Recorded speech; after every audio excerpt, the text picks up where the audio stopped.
नमस्कार, स्वराज राजस्थान देख रहे हैं आप। मैं हूं आपके साथ रितिका शर्मा। आइए इस बुलेटिन की शुरुआत करते हैं हेडलाइंस के साथ। भारी हंगामे की वजह से राजस्थान विधानसभा का मौजूदा सत्र अनिश्चितकाल के लिए स्थगित। बीजेपी विधायकों ने किया हंगामा। हंगामे के बीच कई विधेयक पास। राजस्थान हाईकोर्ट से बीएसपी को बड़ा झटका। हाईकोर्ट ने बीएसपी विधायकों की अयोग्यता पर फैसला स्पीकर पर सौंपा। सुप्रीम कोर्ट ने भी खारिज की याचिका।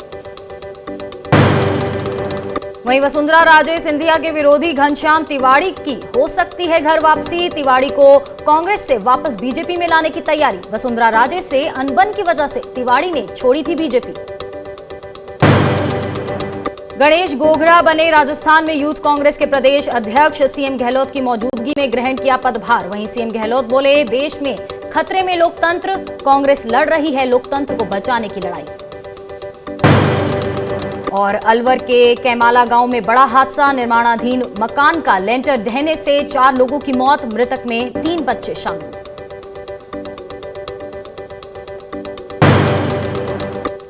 तो राजस्थान विधानसभा के मौजूदा सत्र की कार्यवाही अनिश्चितकाल के लिए स्थगित कर दी गई है और इससे पहले आज सदन में विपक्षी नेताओं ने जमकर हंगामा किया, जिसकी वजह से सदन की कार्यवाही को 4 बार स्थगित करना पड़ा। हालात ये हो गए कि हंगामा करने पर उपनेता प्रतिपक्ष राजेंद्र राठौर को सदन से बाहर निकालने के लिए प्रस्ताव लाया गया, जिसके बाद सदन में गतिरोध पैदा हो गया और सदन को स्थगित करना पड़ा। इस होहल्ले और हंगामे के दौरान सरकार ने 7 विधेयक पारित कर लिए और इनमें कुछ पर चर्चा हुई और कुछ पर नहीं हुई, जिसमें पूर्व विधायकों की पेंशन बढ़ाने और विधायक के विदेश यात्रा से जुड़े बिल को भी पास कराया गया। आपको बता दें, जिसके मुताबिक पूर्व विधायकों की पेंशन 12,500 रुपए से बढ़ाकर 17,500 रुपए या विधायक को मिले अंतिम वेतन के 50% के बराबर हो गई है। साथ ही सरकारी खर्च पर विधायक और पूर्व विधायक विदेश यात्रा भी कर सकेंगे। साथ ही उप मुख्य सचेतक को मिलने वाला सत्कार भत्ता मुख्य सचेतक के बराबर 80,000 रुपए किया गया है। आपको बता दें कि राजस्थान में जारी सियासी संकट के बीच 14 अगस्त को राजस्थान विधानसभा का विशेष सत्र बुलाया गया था। सत्र शुरू होने से पहले ही कांग्रेस पार्टी में बागियों की घर वापसी हो गई थी और साथ ही विधानसभा में सरकार ने विश्वास मत पेश किया था, जिसमें सरकार की जीत हुई थी और बीजेपी मैदान छोड़कर सदन से भाग गई थी।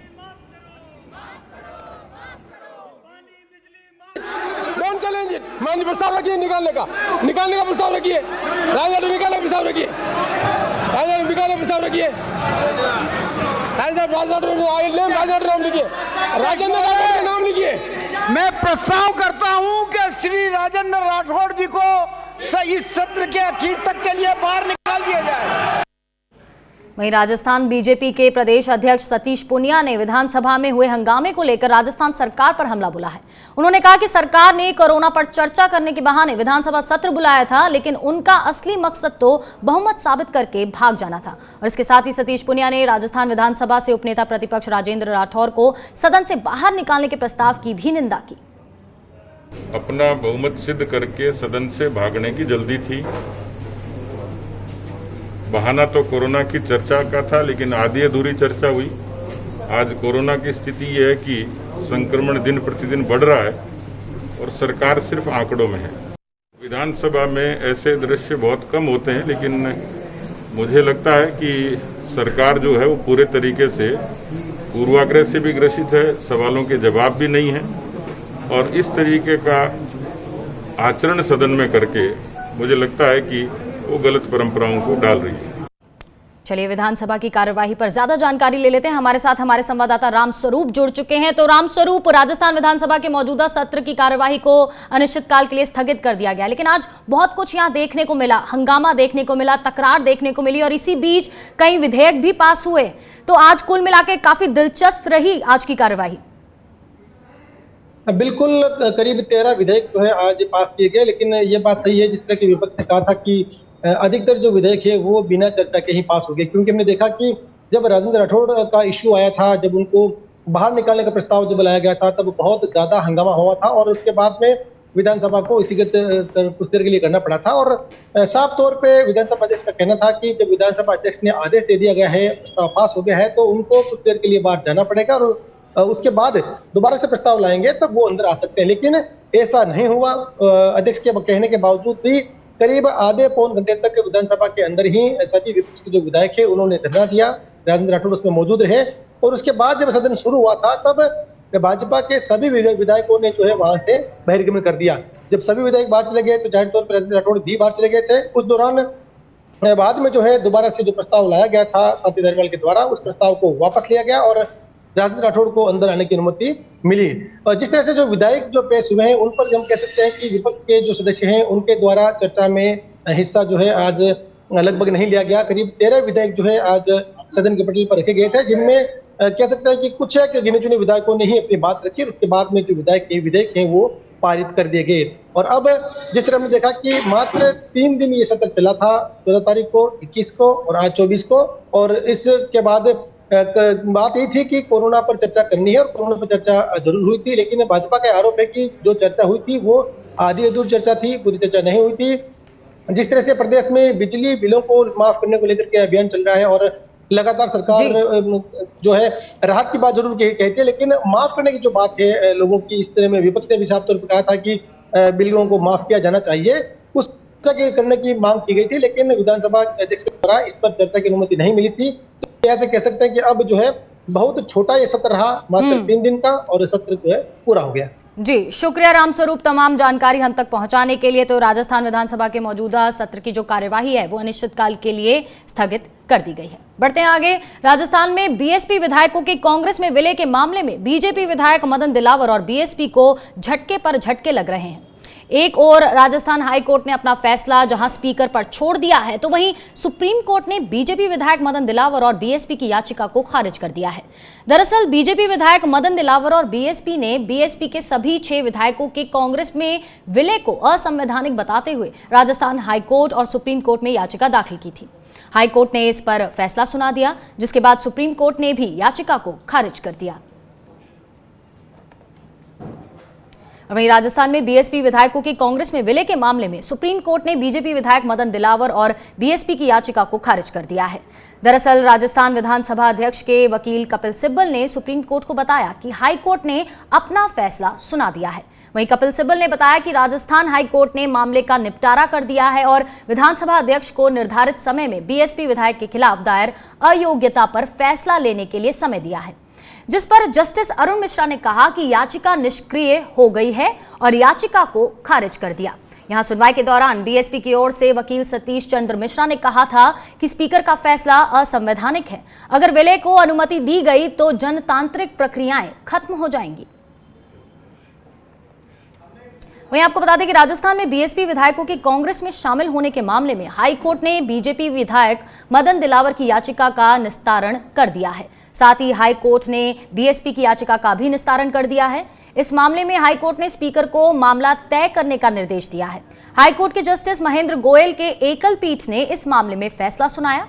दरअसल हाई कोर्ट में बीएसपी और बीजेपी विधायक मदन दिलावर ने याचिका लगाकर विधानसभा अध्यक्ष के 18 सितंबर 2019 के फैसले को चुनौती दी थी। विधानसभा अध्यक्ष ने बीएसपी विधायकों के कांग्रेस में विलय को मंजूरी दी थी और दोनों याचिकाओं में हाई कोर्ट से सभी 6 विधायकों की सदस्यता रद्द करने की यहां मांग की गई थी।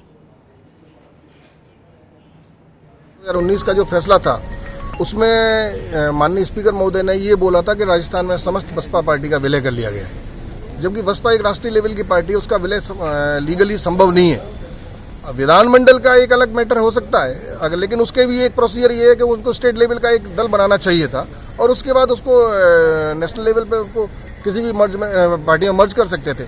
तो ये टेक्निकली त्रुटिवश जो फैसला है उसको अपन ने चैलेंज किया था कि ये वर्ड में गलत है और इससे लीगली इसकी कोई वाइबिलिटी नहीं है, और उसके आधार पर कोर्ट ने हमारी बात को माना है। राजस्थान उच्च न्यायालय के एकल पीठ के समक्ष जो बसपा और मदन दिलावर की याचिकाएं थी उन दोनों को निस्तारित कर दिया गया है।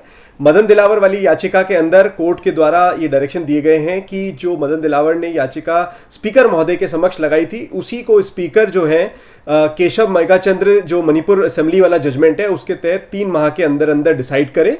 और जो बसपा की याचिका थी उसको निस्तारित कर दिया गया और जितना वीसी के थ्रू बात ऑर्डर समझ में आया उसके तहत उनको लिबर्टी दी गई है कि अगर वो एग्रीव्ड हैं तो वो स्पीकर के समक्ष अपनी एप्लीकेशन लगा सकते हैं। और वहीं राजस्थान हाई कोर्ट के फैसले का बीएसपी के सभी 6 विधायकों ने स्वागत किया है। उन्होंने कहा कि षड्यंत्र की हार हुई है और सच्चाई की जीत हुई है। दोनों जगह से राहत मिली है, सच्चाई की जीत हुई है। और ये होना था एक षड्यंत्र पूर्वक, ये लोग हमारे पीछे लगे हुए थे। सारी जगह पूरे देश में पहले भी, चाहे गोवा हो चाहे मध्य प्रदेश हो और कई जगह, इन लोगों ने भी इस तरह का कर रखा है। इसमें होना जाना कुछ नहीं था, एक षड्यंत्र था सरकार गिराने का। और इसमें कई लोग षड्यंत्र थे, वो सारे बेनकाब हो गए। और सच्चाई ये है कि इसमें पैसा हारा है और इसके अंदर सच्चाई जीतती है। इसमें प्रेशर हारा है। इन सरकारी एजेंसियों का किस तरीके से सरकारी एजेंसियों के ऊपर दबाव बना जाए, लेकिन हमारी न्यायपालिका दबाव में नहीं आई। उन्होंने सच्चाई से निर्णय किया। न्यायपालिका पर हमें विश्वास था और उस विश्वास पर न्यायपालिका खर्री उतरी और जनता का न्यायपालिका में और ज्यादा विश्वास बढ़ा है। आज सच्चाई की जीत हुई है, लोकतंत्र जीता है, षड्यंत्र हारा है। मैं समझता हूं कि जिस तरह गहलोत सरकार को अस्थिर करने का प्रयास किया जा रहा था, आज माननीय उच्च न्यायालय, माननीय सर्वोच्च न्यायालय ने अपना जो फैसला दिया है उसका मैं स्वागत करता हूं और धन्यवाद देता हूं। और स्वाभाविक है कि इससे न्यायपालिका के प्रति लोगों का पूरे प्रदेश में, पूरे देश में एक विश्वास जागेगा। सत्य की जीत हुई और असत्य की और षड्यंत्र की हार हुई है। हमें पूरी उम्मीद थी माननीय उच्च न्यायालय से कि कानून की जीत होगी और हम धन्यवाद देना चाहते हैं सभी सपोर्टर्स का, वकील साहिबान का, जिन्होंने ये लड़ाई बहुत मजबूती से लड़ी। कानून के लिहाज से हम एक दिन भी कोई उसमें शंका में नहीं थे। जीत हमारी होगी निश्चित तौर से। ये कितना भी दबाव बनाने की राजनीति चल रहे थे, ये किसी तरह से ये दब जाए और ये कांग्रेस सरकार गिर जाए, ये बात थी। इसलिए मैं ये कहना चाहता हूँ कि ऐसे लोगों को सबक सीखना चाहिए कि कानून के दायरे में कानून फैसला जो करती है, कि न्यायालय जो फैसला करता है वो बहुत अच्छा फैसला आया है और अच्छे, ये कहेंगे बिल्कुल पक्षपात से बहुत ऊंचे फैसला है। राजस्थान कांग्रेस प्रदेश अध्यक्ष गोविंद सिंह डोटासरा ने बीएसपी विधायकों पर कहा है कि ये सब बीजेपी की साजिश का हिस्सा है। उन्होंने कहा कि बीजेपी लगातार राज्यों में सरकारें गिराने का काम करती रही है। वो तो पहले ही था सर, ये षड्यंत्र था। सब कुछ हाईजैक करना चाहते थे, षड्यंत्र से लोकतांत्रिक रूप से चुनी हुई सरकार को गिराना चाहते थे। अब अगर वो फैसला ये दे देते तो उनकी 3 सरकारें गिरती। इसलिए ये तो प्री प्लान्ड था और सब कुछ। हम यही तो कह रहे हैं कि संवैधानिक संस्थाओं को मोदी जी और अमित शाह जी खत्म करना चाहते हैं, हाई कोर्ट को, सुप्रीम कोर्ट को हाईजैक करना चाहते हैं। यही तो दुर्भाग्य हमारे देश का। और इसी मसले पर ज्यादा बातचीत और जानकारी के लिए हमारे रेजिडेंट एडिटर संजय बोरा से जुड़ते हैं, जो जयपुर से हमारे साथ जुड़ चुके हैं। संजय जी, तो जहां बीएसपी के विधायकों के कांग्रेस में विलय को लेकर सुप्रीम कोर्ट और हाई कोर्ट ने यहां मदन दिलावर और बीएसपी को डबल शॉक दिया है, वहीं एक बात यहां देखने को यह मिल रही है कि इस बार फिर हाई कोर्ट यहां स्पीकर को आदेश देता हुआ नजर आ रहा है। इस पर आपका क्या कहना है? स्पीकर को कहा जा रहा है कि आप 3 महीने के अंदर इस पर फैसला लीजिए। देखिए, ये हाईकोर्ट ने जो आदेश दिया है इसको लेकर पहले विधानसभा अध्यक्ष अपनी आपत्ति जता चुके हैं। जब उनको कहा गया था कि वो सचिन पायलट और उनके जो साथी 18 विधायक हैं उनकी अयोग्यता के बारे में फैसला न लें, और उस वक्त इसको चुनौती दी थी स्पीकर ने सुप्रीम कोर्ट में। हालांकि बाद में उन्होंने अपना ये वापस ले ली थी पिटीशन। आज ये जो आदेश आया है ये मणिपुर वाले मामले में आया है। उसमें ये कहा गया था कि 3 महीने के भीतर विधानसभा अध्यक्ष को फैसला लेना होगा। वो इससे ज़्यादा मामले को टाल नहीं सकते हैं, क्योंकि राजस्थान में भी पहले एक दफ़ा मामला हुआ है 2008 में। वो पूरा जो कार्यकाल था उस पूरे कार्यकाल में विधानसभा अध्यक्ष ने कोई फैसला नहीं लिया था। तो ये फैसला देना कि आप तुरंत इसमें 3 महीने के भीतर में लें, वो तो ठीक है, लेकिन जिस तरीके से जो आदेश शब्द इस्तेमाल किया जाता है ना, और उसको लेकर के विधानसभा अध्यक्ष को आपत्ति है। मुझे लगता है कि ये जुडिशरी और विधायिका में, न्यायपालिका और विधायिका में इस बारे में अब गंभीर रूप से चिंतन करके कोई फैसला लिया जाना चाहिए कि एक दूसरे के क्षेत्र में हस्तक्षेप ना हो। जी, शुक्रिया संजय जी तमाम बातचीत और जानकारी के लिए। और इस वक्त की बड़ी खबर आपके सामने रख रहे हैं जो महाराष्ट्र से आ रही है। महाराष्ट्र के रायगढ़ में बड़ा हादसा हुआ है। यहां 5 मंजिला इमारत गिर गई है। इमारत के मलबे में 100 से ज्यादा लोगों के फंसे होने की आशंका जताई जा रही है। आपको बता दें, राहत और बचाव के लिए एनडीआरएफ की 3 टीमें मौके के लिए रवाना हो गई हैं और ये तस्वीरें हम आपको दिखा रहे हैं महाराष्ट्र से आ रही है। ये महाराष्ट्र के रायगढ़ में एक बड़ा हादसा हुआ है। हमारे संवाददाता मुरारी हमारे साथ जुड़ गए हैं। मुरारी, क्या मिल रही है ताजा जानकारी इस हादसे को लेकर? जी इसका बिल्कुल सही कहना है। आपको बता दें कि महाराष्ट्र के रायगढ़ डिस्ट्रिक्ट की घटना है। 5 मंजिला इमारत थी और अचानक ताश के पत्ते के जैसे बिखर गई है। जानकारी आ रही है कि 100 से ज्यादा लोग इस मलबे में दबे हुए हैं, जिन्हें बचाने के लिए वहां पर सारी सरकारी यंत्रणा पहुंच चुकी है। पुलिस और एम्बुलेंस की गाड़ी भी घटना स्थल पर पहुंच गई है। एनडीआरएफ की टीम वहां पर बुलाई गई है, क्योंकि 100 से ज्यादा लोग मलबे में दबे है। इस तरीके की आशंका जताई जा रही है और लगातार यहाँ पर बचाव कार्य जारी है। बरसात की वजह से पूरा मलबा काफी बड़ा और भरकम है, जिसे हटाने में भी काफी मुश्किल आ रही है। मुरारी, जिस तरह से हम तस्वीरें देख सकते हैं, आप ये बताइए कि क्या ये मकान जो ढह गया है कितना पुराना था और आसपास जो इसके मकान है क्या वो भी इसी तरह है, इसी हालत में है वो भी? देखिए अभी तक इसका आधिकारिक तौर पर कोई बयान नहीं आ पाया है कि कितना पुराना मकान था, लेकिन जिस तरीके के हालात और जर्जर इमारत देखी जा रही है, कहना गलत नहीं होगा कि 70 से 80 साल पुराना ये इमारत था। और लगातार जो बरसात हो रही थी, उस बरसात में ये इमारत पूरी तरह से भीग थी और यही वजह था जो ताश के पत्ते के जैसे बिखर गई और कई लोग इस मौत के जो कि मुंह में फंस गए हैं। जी मुरारी, शुक्रिया मुरारी इस तमाम जानकारी के लिए। अब अपनी नजर बनाए रखिए, हम आपसे अपडेट लेते रहेंगे। तो महाराष्ट्र के रायगढ़ में एक बड़ा हादसा हुआ है, यहाँ 5 मंजिला इमारत गिर गई है। आप इन तस्वीरों में देख सकते हैं, इमारत के मलबे में 100 से ज्यादा लोगों के फंसे होने की आशंका है। राहत और बचाव कार्य के लिए एनडीआरएफ की 3 टीमें मौके के लिए रवाना हो गई हैं। चलिए यहाँ रुकेंगे एक छोटे से ब्रेक के लिए और लौटेंगे कुछ और अहम खबरों के साथ।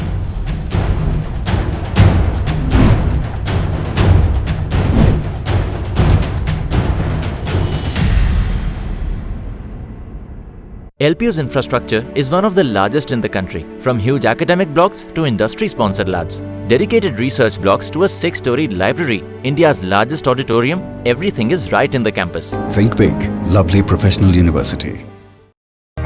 सपने सच तब होंगे जब आप सपने दिखना शुरू करेंगे। ये शब्द हैं उस शख्सियत के जिसके सपनों ने दी इस देश को एक नई उड़ान, डॉक्टर APJ अब्दुल कलाम। और ऐसे ही हर स्टूडेंट के सपने पूरे करेंगे हम, under best guidance of expert faculty team. Admission open in science and technology, humanities, social science, arts and sports. Doctor APJ Abdul Kalam university, Indore. For the details, contact 1800-300-26072। Stream कोई भी हो, बेस्ट करियर ऑप्शन के लिए है Bhabha university. Best faculty, world class infrastructure, scholarships, high tech labs, 27 acre of lush green campus, hostel facility, admissions open for engineering, pharmacy, dental, computer application, management and agriculture. Bhabha University at Hoshangabad Road, Bhopal. Call 91650 25500.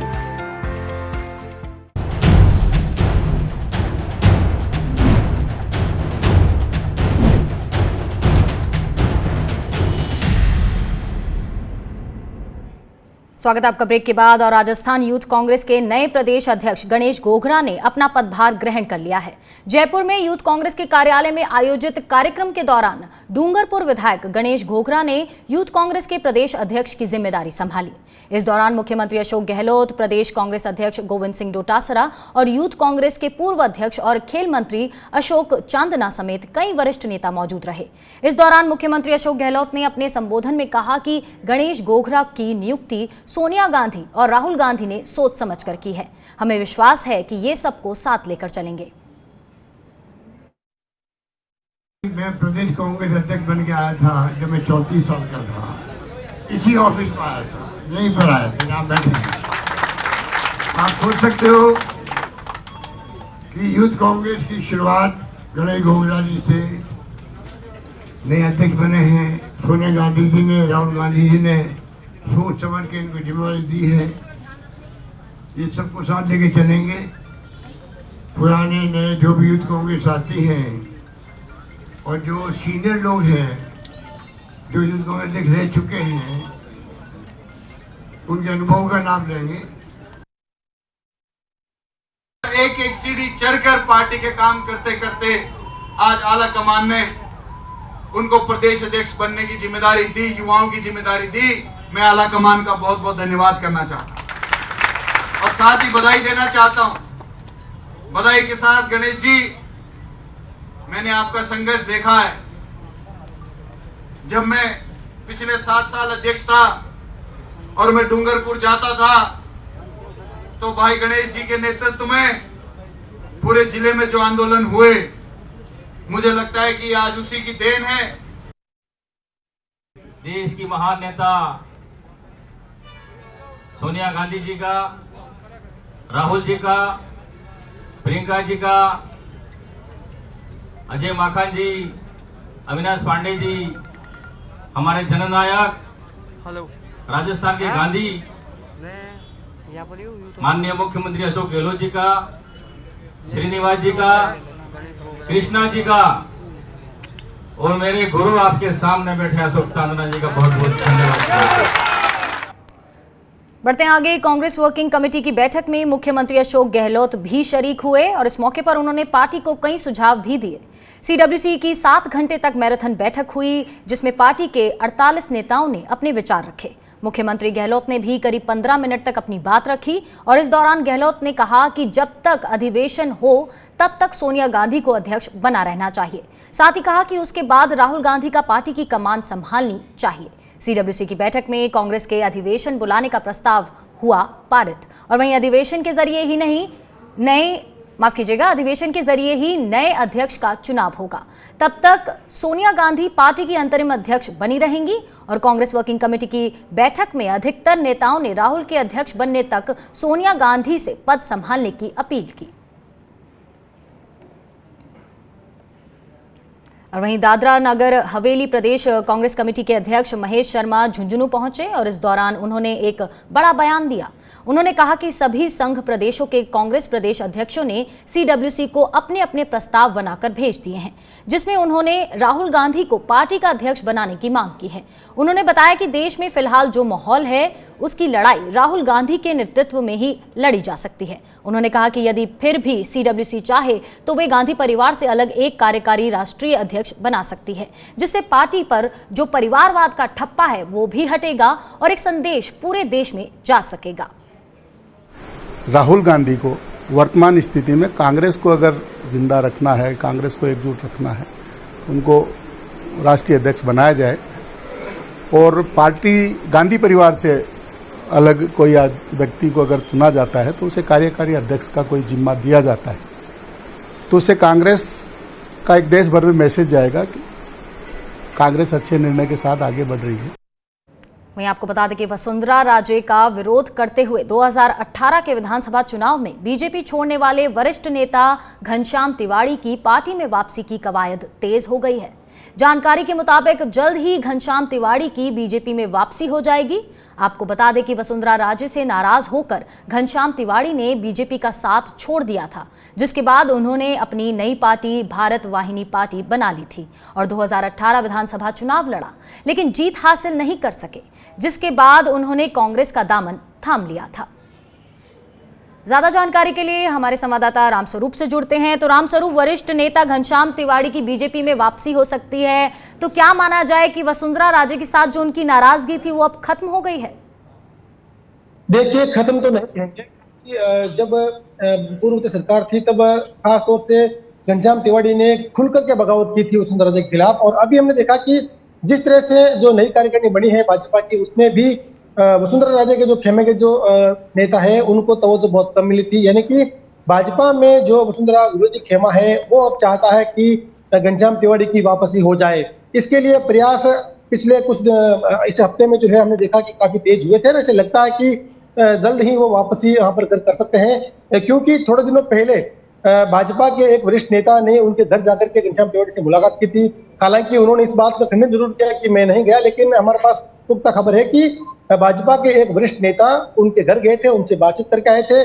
जब हमने खबर प्रसारित की थी तब घनश्याम तिवाड़ी जी का phone आया था कि आपके पास खबर कहाँ से आई, तो हमने कहा कि आप बताइए कि आप घर वापसी हो रही है कि नहीं हो रही है, तो उन्होंने इस खबर का खंडन नहीं किया। तो इससे साफ जाहिर होता है कि इनकी घर वापसी की पूरी संभावना है और अगर इनकी घर वापसी होती है तो यह तय है कि वसुंधरा राजे का जो विरोधी खेमा है उसकी एक और बड़ी जीत यहाँ पर हो जाएगी। जी, शुक्रिया रामस्वरूप तमाम जानकारी के लिए। तो जानकारी मिल रही है कि जल्द ही घनश्याम तिवाड़ी की बीजेपी में वापसी हो सकती है। आपको बता दें, वसुंधरा राजे से नाराज होकर घनश्याम तिवाड़ी ने बीजेपी का साथ छोड़ दिया था और जिसके बाद उन्होंने अपनी एक नई पार्टी भारत वाहिनी पार्टी बना ली थी, लेकिन 2018 विधानसभा चुनाव लड़े भी थे, लेकिन वो जीत हासिल नहीं कर सके थे। और अब सुनने में ये आ रहा है, खबर ये आ रही है कि वो जल्द ही बीजेपी में वापसी कर लेंगे। और फिलहाल स्वराज राजस्थान में आज इतना ही। आप बने रहिए स्वराज एक्सप्रेस के साथ। नमस्कार।